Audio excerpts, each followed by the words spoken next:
اثنا عشری فقہ جعفریہ سے زیادہ حقیقت اور سچا مذہب کوئی نہیں ہے۔ ایک مرتبہ پوری دنیا سے اسکالرز حضرات اکٹھے ہوئے، ہر مسلک، ہر دین، ہر مذہب کا عالم بلائے گئے، جہاں پر 180 مذہب و مسالک کے علماء جمع ہوئے۔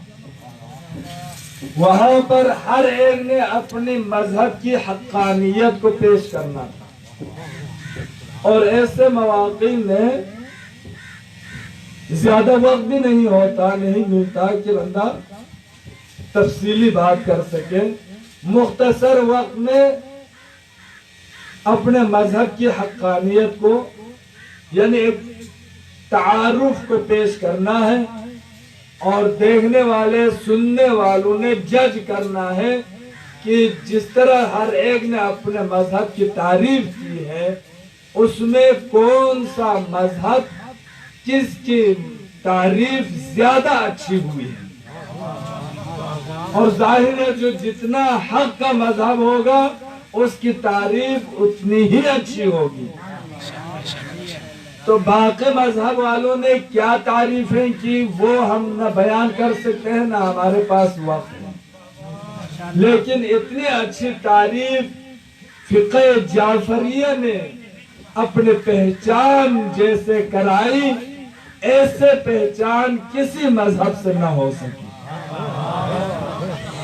اور یہی وجہ ہے کہ آج ہم اس روئے زمین پر نہ صرف سر فخر سے بلند رکھ سکتے ہیں، بلکہ ہم اپنا عقیدہ کھل کے کسی چوک پر بیان کر سکتے ہیں۔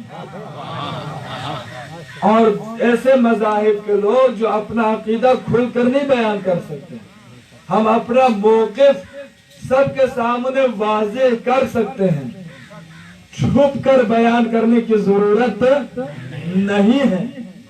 لہذا اس موقع پر جو آپ کا عالم تھا، شیعہ اثنا عشری کا، فقہ جعفریہ کا جو نمائندہ تھا، انہوں نے 2 منٹ میں اپنے مذہب کا ایسا تعارف کیا کہ سارے مذہب والے تعریف کرنے پر مجبور ہو گئے،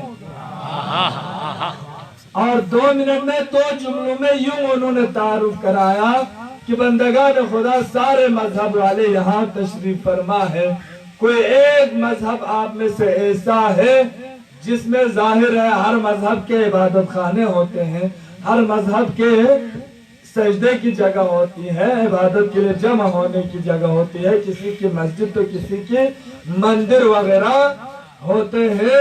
تو انہوں نے پوچھا مجھے یہ بتاؤ آپ میں سے کسی بھی مذہب کے پیشوا کی ولادت ان کے عبادت خانے میں ہوئی ہے؟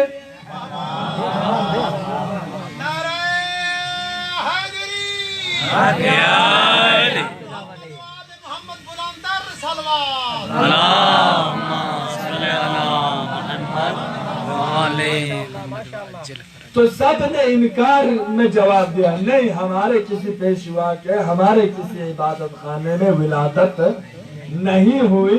تو اس عالم نے فرمایا ہم فخر سے کہہ سکتے ہیں، ساری دنیا اس بات پر گواہ ہے کہ ہمارے مولا مشکل کشا امیر المومنین علی ابن ابی طالب خانہ کعبہ میں عین وسط میں پیدا ہوئے۔ نعرہ حیدری، زہرا کا بابا، زہرا کا بابا، زہرا کا شوہر، حسنین کا بابا، بآواز بلند صلوات۔ تو جو مولا مشکل کشا جس کے لیے جس کی آمد خانہ کعبہ میں ہو، جانا مسجد سے ہو، اتنے بلند عظیم اور مرتبت ہستی کہ ماننے والے ہم لوگ امتحان اور آزمائش کی گھڑیوں میں ہم حتی المقدور یہ چاہتے ہیں کہ ہم مومنین